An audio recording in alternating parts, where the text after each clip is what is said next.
স্বনির্ভর প্রতিরক্ষা শিল্প গড়ে তোলার লক্ষ্যে বিশেষায়িত ডিফেন্স ইকোনমিক জোন স্থাপনের উদ্যোগ নিয়েছে বাংলাদেশ। প্রকল্পটি দেশের সামরিক ও আধা সামরিক বাহিনীর চাহিদা পূরণে সক্ষম হবে এবং ভবিষ্যতে অস্ত্র ও সামরিক সরঞ্জামের রপ্তানি সক্ষমতা নিশ্চিত করবে। গেল সেপ্টেম্বরে বাংলাদেশ অর্থনৈতিক অঞ্চল কর্তৃপক্ষের নির্বাহী চেয়ারম্যান চৌধুরী আশিক মাহমুদ বিন হারুনের সভাপতিত্বে অনুষ্ঠিত এক সভায় এই সিদ্ধান্ত নেওয়া হয়েছে।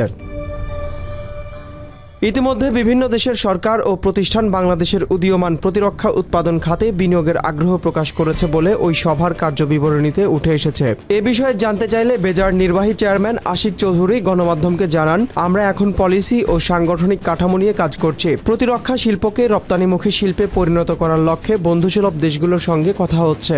জোনের স্থান ও জমির আকার এখনো চূড়ান্ত হয়নি বলেও তিনি জানিয়েছেন। তবে এই শিল্প বিনিয়োগে চীন বা তুরস্কের আগ্রহ আছে কিনা জানতে চাইলে তিনি কোনো মন্তব্য করেননি।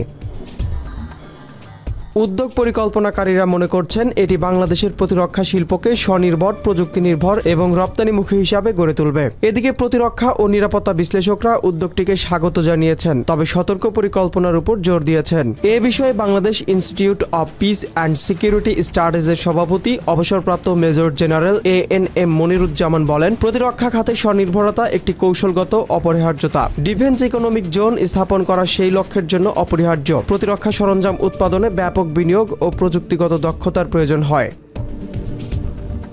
বেসরকারি খাতকে বিনিয়োগের মাধ্যমে শক্তিশালী করার পরামর্শ দিয়ে তিনি বলেন, 15,000 কোটি টাকার বিনিয়োগ যথেষ্ট নয়। প্রযুক্তিগত ঘাটতি যৌথ উদ্যোগ ও প্রশিক্ষণের মাধ্যমে পূরণ করতে হবে। আন্তর্জাতিক প্রতিরক্ষা বাজারে প্রবেশ করতে বিদেশি কোম্পানির সঙ্গে যৌথ বিনিয়োগ অপরিহার্য।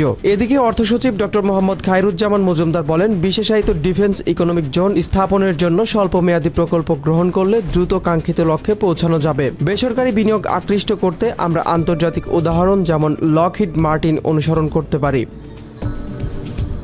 এ উদ্যোগ বিষয়ে সেনাবাহিনীর এক কর্মকর্তা জানান, বাংলাদেশে সমুদ্রগামী জাহাজ ও অন্যান্য সামরিক সরঞ্জাম উৎপাদনের লক্ষ্যে কার্যক্রম শুরু হয়েছে। যদি রপ্তানির সুযোগ না থাকে তা বিনিয়োগে বড় বাধা হয়ে দাঁড়াবে।